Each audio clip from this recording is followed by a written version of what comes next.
हामी गोपाल भाइ र म चाहिँ अहिले पिके चट्ने भनेर हिम्मतका साथ अगाडि बढिरहेका छौँ। सबै हिमालयका श्रृङ्खलाहरू अत्यन्त खुलिसकेको छ। हेर्नु होला।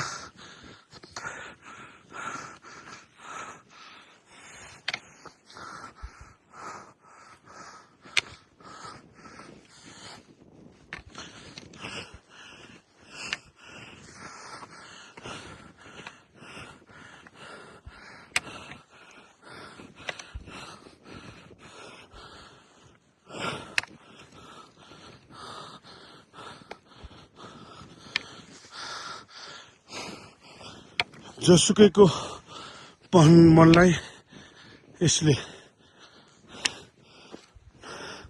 मनमोहक दृश्यहरूले नलोभ्याउने कुरै छैन। हामी यी मनमोहक दृश्यहरूको दृश्यावलोकन गर्नको लागि हिजो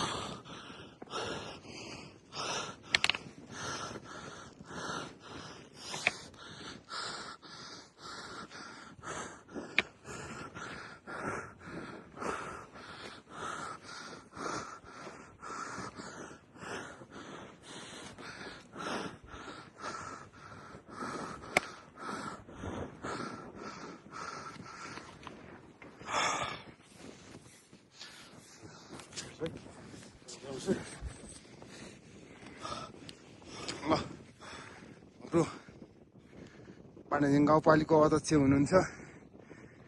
हामी पिके चट्ने क्रम जारी छौँ।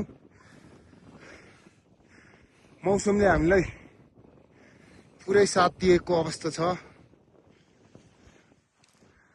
ल हामी अब केही समय मात्रै बाँकी छ है पुग्नलाई। ल मौसम यस्तो छ है। यो स्वर्गको टुक्रा भन्दाखेरि केही फरक परिँदैन।